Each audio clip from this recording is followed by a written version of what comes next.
Welcome back to another episode of the Easy Button Real Estate Podcast with Mr. Tucker Merrihew and myself. We've been off the mic for a few weeks.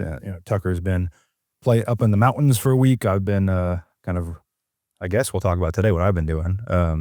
But nonetheless, Tucker, how are things going in Florida? I know you guys have had some good weather down there as well. Yeah, I think it's 85 and sunny today, so not too bad. Nothing to complain about. Snow 92 like you guys had in San Diego a week ago or so. But yeah, it's good. Went to Breckenridge last week. Reason why we couldn't get an episode done. Try and take the kids there once a year, so they remember what snow looks like, given that we live in Southwest Florida now. So that was good, and they actually got a good amount of snow while we were there, which, as I mentioned before the show, pretty much hasn't happened all season. So we picked a good week to go there, I guess. So all in all, that was a lot of fun. Back this week, we're knee deep in the beginning phases of our construction for our high-end new build that we got going. We just did our rejiggering of the budget meeting today, kind of go through every line item and see where we can trim, see where we can't, which is really the big trick here with building higher end stuff, is figuring out how to build it at a reasonable price, because everybody wants to kind of take advantage of you, bend you over, however you want to say it, just because you're building in a super high end or a high end to a super high end area. And so every subcontractor feels like, well, if you're building these high end houses, then we should be able to charge 3, 4, 5x what we normally charge for the same service.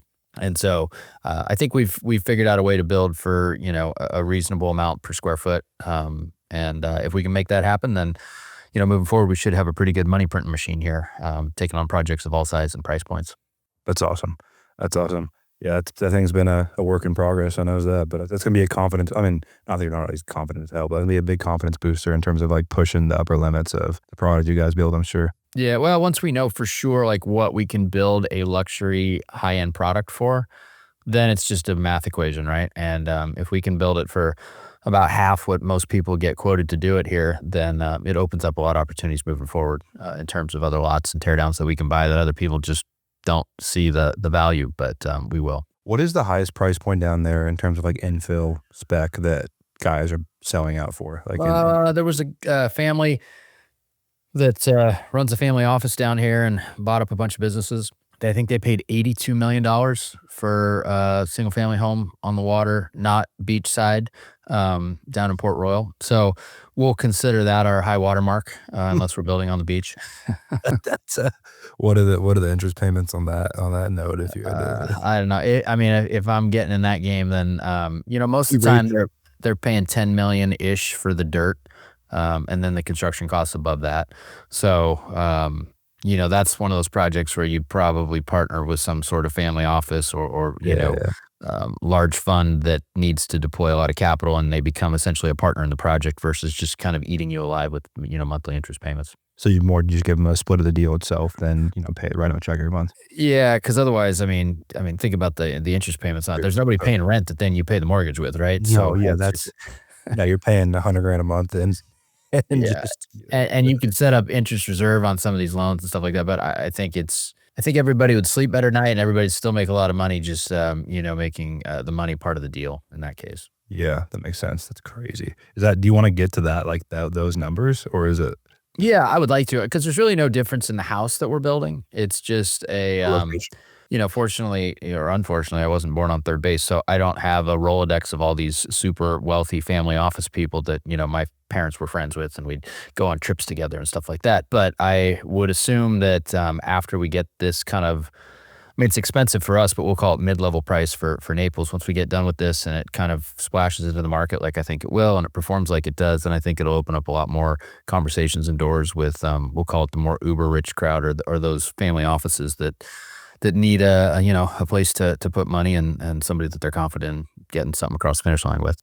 Yeah, we have a client that's a family office right now of Easy Button, that they're like long-term dog. They own a bunch of I forget what, like dermatology clinics or something like that, and they sold it to a private equity company, and now they just hired like 7 different guys to like go try to start different. So the guy that we're working with, Neil, like runs their like fix and flip and development division. Has no idea really. He wasn't in that space before. They're just like, hey, here's an unlimited budget. You go try to figure out how to do real estate deals. And they have another guy that's like buying businesses. Another guy that's like lending money. It's wild. They just Yeah, like the family office world is crazy. There's a bunch of people that have no fucking idea what they're doing, but they have a ton of money, and so they're gonna go try a bunch of stuff. I know a guy here that works for a family office, and he's putting together real estate deals for him and whatnot. And like, I like the guy, but I'm like, I don't know that if I had $1 billion worth of, investable capital that, I probably wouldn't hire him, not because I don't like him or don't think he's smart, but it's like, yeah. you have that kind of purchasing power. You'd think you'd have that kind of talent running your office as well, right? But it doesn't Those are seem to cool. match like that. No, it's like back when I was doing like how people like set up commercial funnels more, like there's this company that's buying like $200 million of real estate a year in San Francisco that I got on a call with their like main operator guy. It's like, let me show you our CRM. And it was like a big Excel sheet, like colored, like just different cells highlighted. It was wild. But nonetheless, we'll get more into kind of the tactical side of today's show. I would love to talk about, I think right now for our clients out there, and we have enough clients, I'm assuming, to kind of the general population level questions and thoughts right now that are uncertain, I would say, about what's happening, given, our country's kind of involving themselves in a lot of issues and situations outside of the border that obviously runs in every news cycle constantly. It seems to be, dominating all the main channels of conversation. So I'd love to hear someone that's been in this game longer, right? You've been in this business through seasons like this where there's a lot of uncertainty in the markets, the interest rates, what's going to happen, the Fed. And there's people out there that are doing deals and building their business. And, I feel like earlier on in your career, it's harder to have kind of an internal locus of, control. Like I remember I being 3-4 years in and COVID hit, it was like, holy shit, I'm out of business. Until you go through that once or twice, you realize, yeah, no matter what happens, you can kind of make it work as long as you put your head down. But I think especially those people that are in their first 5-7 years of real estate, all this stuff happening feels like it's a constant, like existential threat to their income and their business. I mean, pretty normal. I'm actually trying to look up right now what the 10-year bond is. That's a big factor, I think, in what will ultimately transpire. I know earlier in the week, I got a bunch of emails from, a bunch of account executives that, work for mortgage companies, and they're like, rates are back in the fives. And then they pop back up after we decided that, this war isn't going to necessarily be an overnight war that we entered into, which, this was an interesting game of moving the goalposts on the American people. But hey, that's going to probably keep happening. So I don't know. It was sitting at just a little above 4%. It was on the downside of that earlier in the week, which is why we got to, like 5.875-ish on the 30-year fix. So I think that's going to be a pivotal thing still. They've kind of changed the odds on the Fed funds rate getting lowered and how many times this year based on everything that's going on. I don't know. At the end of the day, I think Trump's going to do whatever the hell he wants to do. And if he wants to lower rates, he's going to, put somebody in there that lowers the rates. And we'll see how that actually affects the 10-year bond and ultimately, long-term mortgage rates. But I'm still hopeful that they drop somewhere in the mid fives by the end of the year. And I think if they do that, we'll have quite I don't want to say a bounce back in real estate, but I'll say we definitely have a very firm floor in terms of buying activity and price stabilization.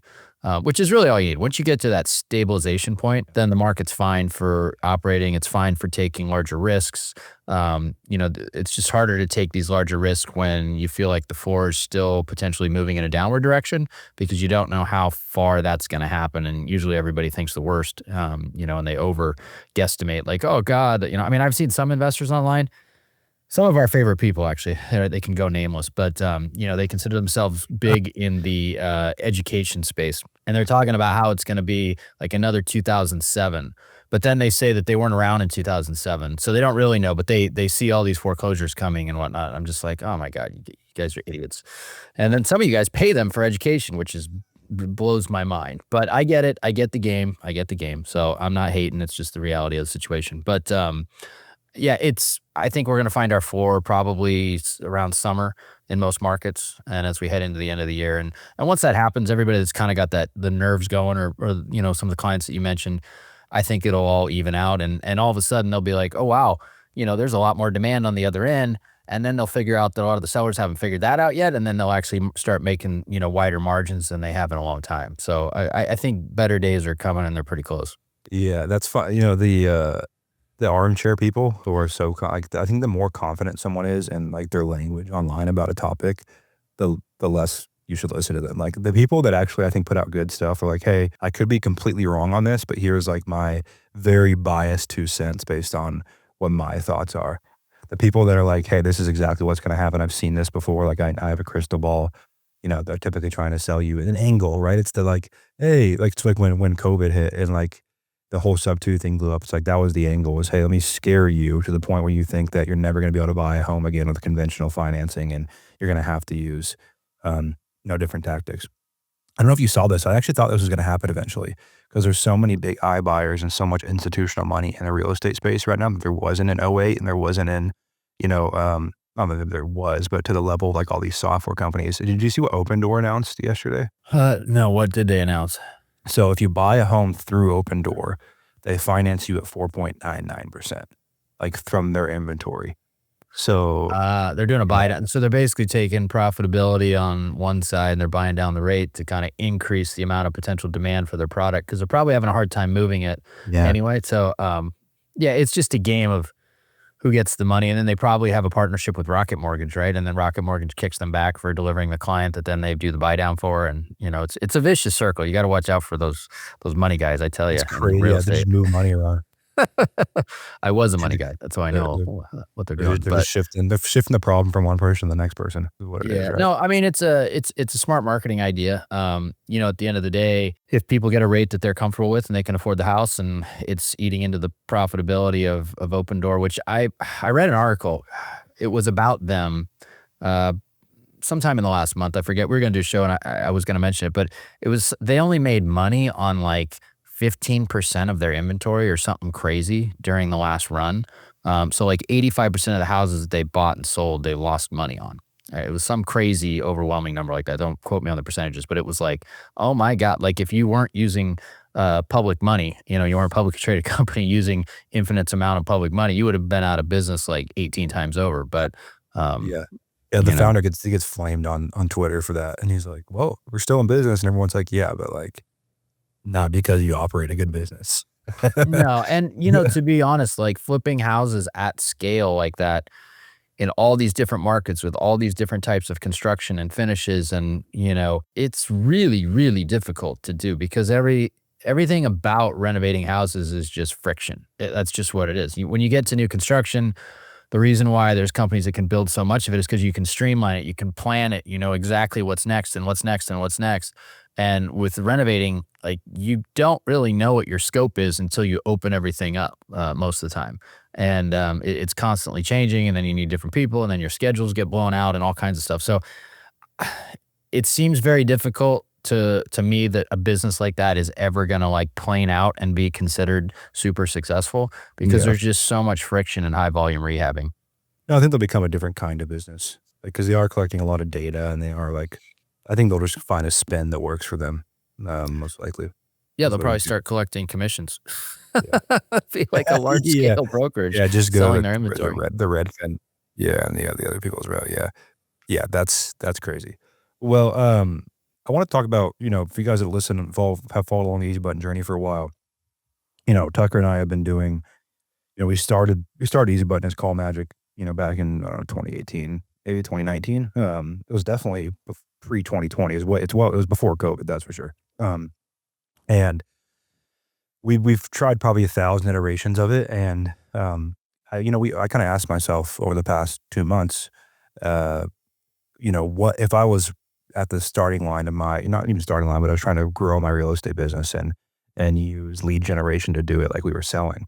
What would it have to look like for me to use it for years? And so we've completely restructured, our model of cold calling and what we do for people to kind of, I call it kind of the Costco of cold calling. I think it has a good ring to it, where you pay a small membership fee, and then you can access our product, which is, completely managed and trained and quality controlled and dialed in, really, really talented cold callers for $720 a month each, which is like $450 an hour is what it comes out to. And we have clients that are, hiring 10, 8, 5, doesn't matter. It doesn't, the economics are in your favor. You just pay a membership fee like you do for your Costco card, and you walk in and you get that cost, delivery on that. And you get all control. Like if you want to change scripting, you want to be involved in that, great. You get to provide your own data. So it's been a great change over the past couple weeks, just kind of aligning with, there's so many, I think we're one of the first like at scale cold call companies in the sense of like really doing it as a service for people. And then there's 50 of them now. And we've always just kind of been on the next iteration while there are a few iterations behind. And I think this is the iteration that all of them will end up going to eventually, because it gives the economics back to clients, which in turn lets them grow profitably and stay for a long time and integrate it as part of their business rather than just like a vendor they use for a few months. So I'm super excited about that, you guys. If you guys haven't used us before and you listen to the show, a couple hundred of you guys listen to the show the first day it comes out every time. Definitely worth going checking out. Easy Button Real Estate in our lead engine that we have now, where you guys just pay a kind of a Costco fee and can go scale your cold calling team the right way. And again, your return on ad spend with the economics that we have for you guys should be 5, 10, 12x, as long as you guys are willing to do the work and show up and handle your part of the business on the sales side. So I don't have anything to add to that. I was super excited to kind of that's the first time we've really publicly announced it. We've rolled it out to a lot of our internal clients and kind of people that are on our email list, but we haven't really told the wide world about that to date. So super pumped for that. Yeah, I think it's, like you said, we've tried about 10,000 iterations of how to best provide marketing for or facilitate marketing for real estate investors. And cold calling's just like any other one, it can get, or any other channel that is, it can get expensive, right? And so at a certain point, it's cost prohibitive for people to grow their business or continue, trying to go the off market route if they've had a few donut months or whatever it is, right? But this really, like you said, it puts the power, the economies of scale in the hands of individual investors that allows them to generate leads at such a cheap cost that there's just no reason not to continue that channel and make it a fixture within your business. So yeah, I'm excited. And we obviously were heavily involved in making sure that the center that services all these people is as good as you get too, right? It's not some, in the way the cold call business works is a lot of these guys utilize centers they have nothing to do with, and they just contract them and then they connect you with them. And we ran that model for a while too, but it's insanely problematic on many levels. Yeah. Just like about every iteration of this business can be.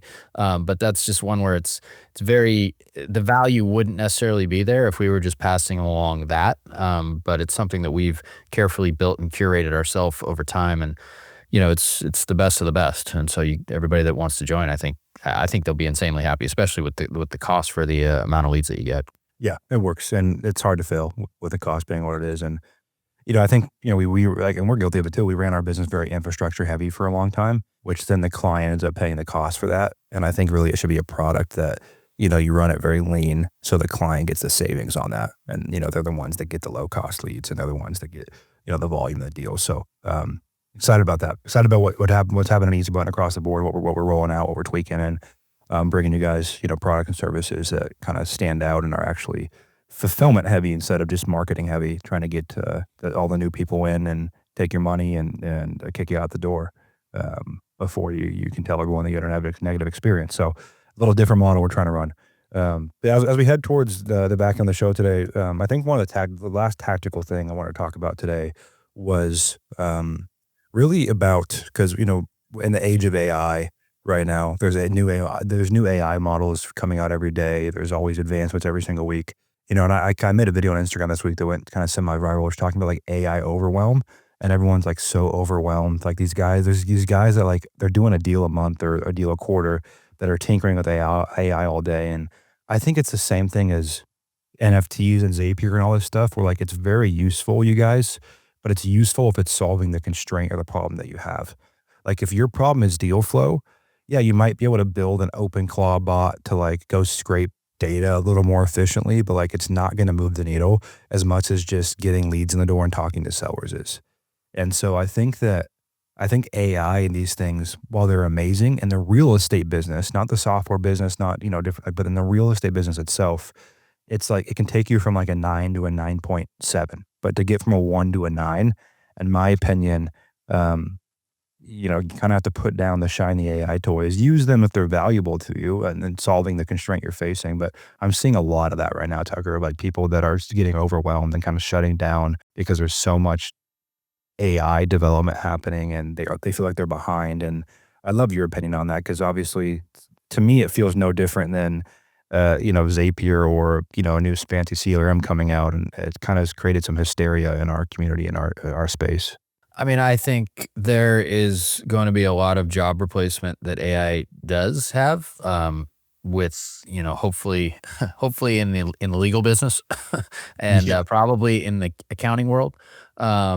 So there's a lot of potential, and a number of other places. But the thing about real estate is that it is and will always be, at least on the residential level, a people business, right? You get into the commercial side of things, and it's non-emotional. It's strictly math. And on that side, sure, you could have AI go calculate, what your actual, what kind of return you want to get based on the capital you're putting out, what kind of cap rates you want to buy, all that stuff. But in the world of residential, like, you're looking for the best opportunity that you can find, which means you're, buying it as cheap as you can with the biggest, improvement margin that can be had. And to get that, you still have to talk to people that own it, right? Like, you can buy it on market, but in a even then, you're still going to have to talk to people. You're going to have to hire people to talk to people, right? So AI is not really going to replace that. Trust me, realtors will kick and scream until the cows come home, so that AI does not replace them in terms of getting commissions, right? And so, they might employ some AI to like make customers feel like they're watching over their stuff more when they're not. Who knows? But I agree. It's not going to take you from a 1 to a 9. It could take you from an 8 to a 9.5 or a 9 to a 9.9. Just kind of improving some of your bottlenecks and some of the stuff that you don't like to do that needs to get done and needs to get done well in your business. But somebody still has to talk to, owners of property. Somebody still has to get them to know, like, and trust you and want to do business with you.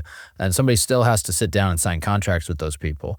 And so, those are the finding those people, endearing those people to you, getting them to want to do business with you, and wrapping up deals. Like, that all takes the human element, and it will for a long, long time still. Not going to say forever, but for definitely the foreseeable future of everybody's real estate career, that's still going to exist. So those are the core skill sets that you need. And then beyond that, yeah, you can use technology to streamline a Yep. lot of the bullshit that you got to do in your business that, shouldn't take as long as it does right now. But that's kind of my take. I think it does. The one area, like, it can positively impact your bottom line. Like, if you're doing a lot of deals, like this week, I rebuilt like 4 websites using Manus in the evenings that I could have never done 2 months ago, and that would have cost $10,000 in web dev. And so I think that, like, that probably cost us $200 in credits and, a couple hours of my time in the evenings. But, like, you can do a lot now as a non-technical founder in terms of, like, web dev and automations and, systemizing things and processing things out. And you even look at, like, I looked at our P&L and I'm like, damn, there's like, unfortunately for a lot of our ops team, like, there's a lot of work. 80% of the work in the business doesn't really need to be done by a person. And I think there's a lot of opportunity for you as a business owner to drop more dollars to your bottom line. But in the real estate business itself, no one's going to be having Tesla humanoid robots come sit in their living room and negotiate their house with them anytime soon, right? It's just not going to be a thing. I don't think ever. I mean, I think we're dealing in the off market world too with people that are in situations that want human connection. So your problem is probably not that. Yeah, I can help you be more efficient, but for the 8 hours you're in the office during the day and you're working, like, it should be to put more deals on the board, via, more leads, more calling, more, building your team and getting better at sales and getting better at operations in the sense of the project itself, rather than, trying to stay up to date with the latest and greatest model. Because the reality is, a year from now, all the models that were around are outdated, and a year from now, the ones right now will be. And so it's better to just go solve the current constraint with the best technology out there, rather than constantly trying to play catch up with, AI companies that have billions and billions and billions of dollars to spend constantly on improving their tech. Yeah, and just, it's shiny ball syndrome. It's cool tech, and it'll continue to get better as time goes on. But I mean, remember, most of the real estate education space has built its success around we'll make it as simple as pushing a button to run your real estate business, right? Do nothing, make money. So it kind of falls in line with that a lot. And so the real estate industry as a whole tends to want to like gravitate towards the easy button, pun intended, Yeah, of course. no pun But, intended, yeah. when it comes to everything in their business. And so, that probably explains why a lot of these people have, AI, overrun at this point, is because they just keep going deeper and deeper and looking at different stuff that they can do because they're constantly fixated on what's the easiest path to making a successful business, which you should be focused on for sure. But sometimes you just got to do the work in order to know where you need to help, versus, trying to come up with ideas on how you can use AI. Like, build the business first and then figure out where you need to improve your inefficiencies and where you need to help without hiring additional labor and overhead, and then use the technology for it. That would be my suggestion. I agree with that for sure. But I think that's an important topic because I think it's impacting everyone right now. But nonetheless, guys, we'll outro. Thanks for hanging out with us again for our show. We'll be back on the mic more consistently. I know we've had a weird start to the year, travels and all kinds of stuff. So we'll be back to more consistent shows here for you guys. And we actually have a lot of new, client episodes coming out too with, clients that are crushing it and getting back to releasing one of those each week on top of Tucker and I. So without further ado, guys, thanks for sticking around. And again, we don't put paid promotion behind the show. So if you guys enjoy it, please share it with a friend, coworker, whoever it may be. It means the world. Let us know what you want us to talk about, like you guys often do. You shoot me a DM, and it's very appreciated. It makes these shows easier to film and topics easier to discuss. Besides that, leave us a review wherever you listen, like or share, and just a quick text review makes it much easier to find this show for people and kind of pop a little bit. So until next time, as always, you're only one deal away.